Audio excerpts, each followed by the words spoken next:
Hello, my name is Bradley Alisea. I'm the head scientist of the Orthogonal Research and Education Lab.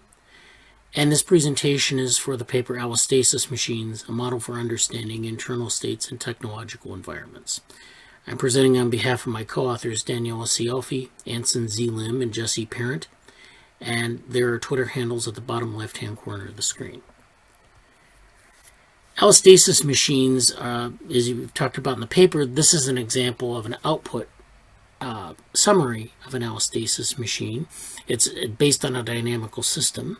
It takes the output of an internal model, which involves both innate mechanisms such as genes and gene expression, and things from the environment, such as sensory inputs and the processing of sensory inputs. That internal model then takes in information from the environment, produces an output. And this is a measurement of the output as it's regulated by that internal model.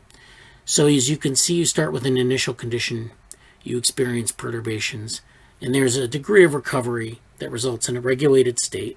The system can also recover completely to the initial condition, but in this instance, that's not what happens. You can see in the upper right-hand corner, we have an example of what this might look like in terms of a behavioral experiment. You have someone walking in a cave environment on a treadmill, and that treadmill is either stable, that doesn't involve any sort of perturbation, or that treadmill and the cave environment introduce perturbations. And so in this example, they have control walking, and then they expose the person to perturbations. They compare the two examples. And so this exposure to perturbations is similar to this model that we see here, this dynamical system on the slide. And so if we break this out, this is an example of a single perturbation. You have a baseline, you have a recovered state. The recovered state can be different from the baseline, which is something we call a hysteretic response. The perturbation is a magnitude which results in a certain degree of deformation, and then a recovery which is different than the magnitude. It could be symmetrical to the magnitude, or it could be different. But that's basically how this works. And so this is all a function of the internal model producing an appropriate response to the perturbation and the current function. And so I'm going to introduce a couple of use cases here to sort of illustrate how this works in behavior. You have one example called driving as continuous cognition. So this race car driver is driving their car around a track. They're very good at it, but you can still have a lot of perturbations during this task. And so these perturbations are basically potential attentional or awareness disruptions at multiple time scales. You have things like preparing for a turn. You can see at the end of this GIF that there's a car that kind of shoots in front of this car that's being driven. You have speed changes and all sorts of things that happen, and obstacles on the road. So all those things are potential disruptions. Some allow for easy recovery, and others are very hard to recover from. Another interesting thing is that during, as a professional race car driver, his steering wheel is almost an extension of the body schema. So we know the body schema being this thing that is a bodily representation of the body in the near body space.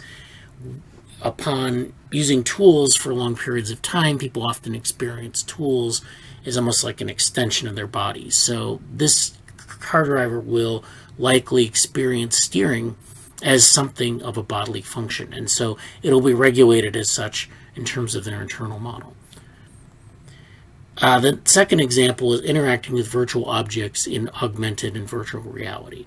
So again, in this case, the task is to move this globe with a wand, and it's decoupled from like a physical task that would be very similar, because there are all sorts of missing sensory cues and feedbacks, and so that introduces a lot of potential disruptions of attention and awareness in multiple sensory modalities. It could be visual, it could be a lack of visual cues, it could be a lack of haptic feedback, it could be sensory displacement in the auditory channel.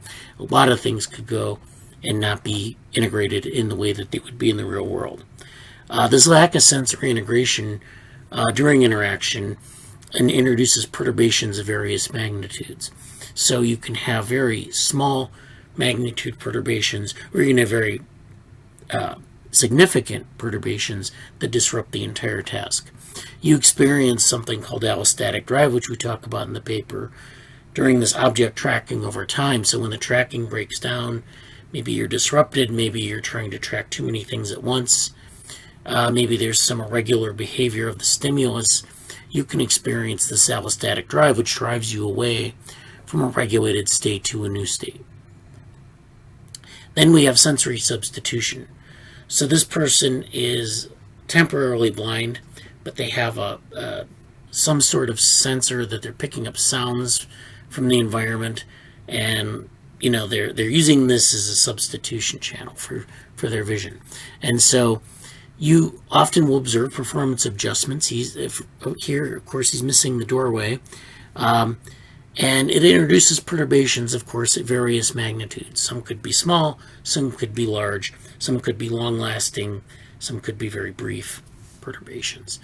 You do experience a lot of noisy communication in this alternate sensory channel.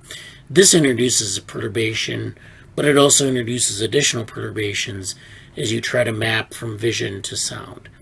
And so you see this in this behavior, in the GIF. It may also enhance responses to perturbations. So if you experience a perturbation, you may not know how to deal with it if you can't see what's going on.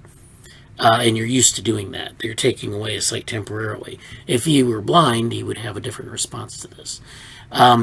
Finally, you do experience allostatic load during rerouting to other senses. So this allostatic load mechanism, again, allows for the internal model to either recover or serves as an allostatic drive trigger, which then moves your internal model to a new state. Finally, you can ask, how can we purposefully introduce environmental perturbations? So we can do this. There's something called selective mismatch. And one example from the real world is where someone's trying to swat a fly. And the fly, of course, is faster than the human in terms of their visual perception. They sample the world faster than humans do. So they can move away from the swatter. And so you, as a human, you have to figure out a strategy for swatting the fly, and it can't be a typical sort of reflex. You have to come up with a better strategy. And so this is an environmental perturbation that's introduced. And we can control it, perhaps, maybe by creating a situation where the fly is in different locations. There are different ways we can do this.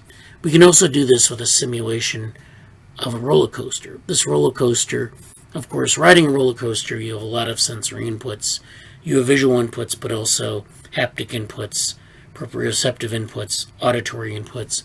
We can take away those inputs using a simulation, and we can look at your response to a roller coaster, whether you are able to maintain a certain state of arousal, for example, or if it drops off over time.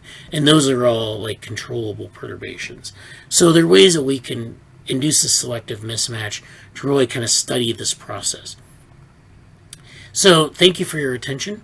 We're on YouTube, we're on GitHub, we're on LinkedIn, Twitter, and we have a website for our lab.